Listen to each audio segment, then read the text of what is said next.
আজ শনিবার যাওয়ার ছিল একটা এক্সিবিশনে। সেই মতোই আমি হেলমেট নিয়ে বেরিয়ে পড়লাম কর্তামশাইয়ের অফিসের উদ্দেশ্যে। এই এক্সিবিশনে আমার ননদও কেকের স্টল দিয়েছিল, তাই আরও বেশি করে যাওয়া। পৌঁছে গেছি কর্তামশাইয়ের অফিসের সামনে। এই যে ওপারে কর্তামশাই বাইক নিয়ে দাঁড়িয়ে আছে। সিগন্যাল খুললেই কর্তামশাইয়ের সাথে মিট করে বেরিয়ে পড়লাম এক্সিবিশনের উদ্দেশ্যে।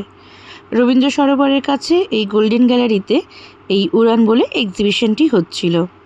এই যে গোল্ডেন গ্যালারি, এই যে উড়ানের গেট, এখান দিয়ে ঢুকে ফার্স্ট ফ্লোরে এই যে কেকের শপটি দিয়েছিল আমার ননদ উপাই।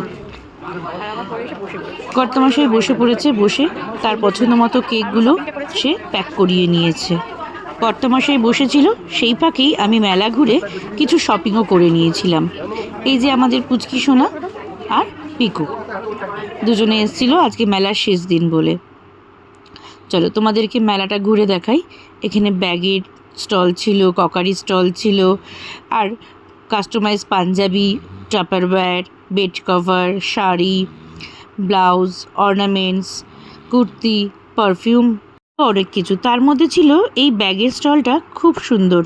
দেখো কি সুন্দর ইউনিক সব ঢাকাই জামদানির আর মলমল শাড়ি দিয়ে ব্যাগগুলো তৈরি। আমার খুব পছন্দ হয়েছিল এখানের ব্যাগগুলো, কিন্তু কিনে ওঠা হয়নি। আর পাশেই ছিল এই পারফিউমের দোকানটা, এটা কাস্টমাইজ পারফিউম। আমিও একটা এখান থেকে পারফিউম কিনে বেরিয়ে পড়লাম নেক্সট উদ্দেশ্যে। গেছিলাম লেক কালীবাড়িতে। আমরা সন্ধে আরতি দেখলাম লেক কালীবাড়ির, তারপর ওখান থেকে চলে গেলাম পাশের চাটে। লেক কালীবাড়িতে এসে এই চাট না খেলে যেন মন ভরে না, তাই লেক কালীবাড়ি আসলে এখান থেকে চাট খেতেই হবে। আমাদের তৈরি পাপড়ি চাট নিমিষের মধ্যেই দেখতে দেখতে শেষ হয়ে গেছিলো। রওনা দিয়ে দিয়েছিলাম বাড়ির দিকে, কিন্তু কর্তামশাই খিদে পাওয়াতে একটা রোলের দোকান দেখে রোল খেয়েছিলাম। রোল খেয়েই বাড়ি ফিরে এসে ফ্রেশ হয়ে নিয়েছিলাম। ফ্রেশ হয়ে গেছি, চলো তোমাদের সাথে শেয়ার করি কী কী কিনেছি। এই যে সেন্টের দোকান থেকে এই পারফিউমটা আমি কিনেছিলাম, লাভান্যা। এর স্মেলটা খুব সফট ছিল। আর এই কাপাস থেকে কিনেছিলাম কর্তামশাইয়ের পছন্দে এই শাড়িটা, লাল সাদা।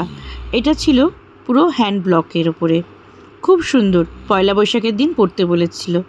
আর অর্নামেন্টসের দোকান থেকে ম্যাচিং করে এই অর্নামেন্টসটাও নিয়েছিলাম। রিজনেবল ছিল এই প্রাইসটা।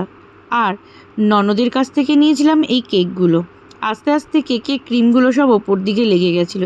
এটা ছিল ব্ল্যাক ফরেস্ট কেক। তার সাথে নিয়েছিলাম দুটো ব্রাউনি, যেটা আফটার ডিনার ঠিক একটা করে ভ্যানিলা আইসক্রিমের স্কুপ দিয়ে চকলেট সস দিয়ে খেয়েছিলাম। দারুণ ছিল ব্যাপারটা।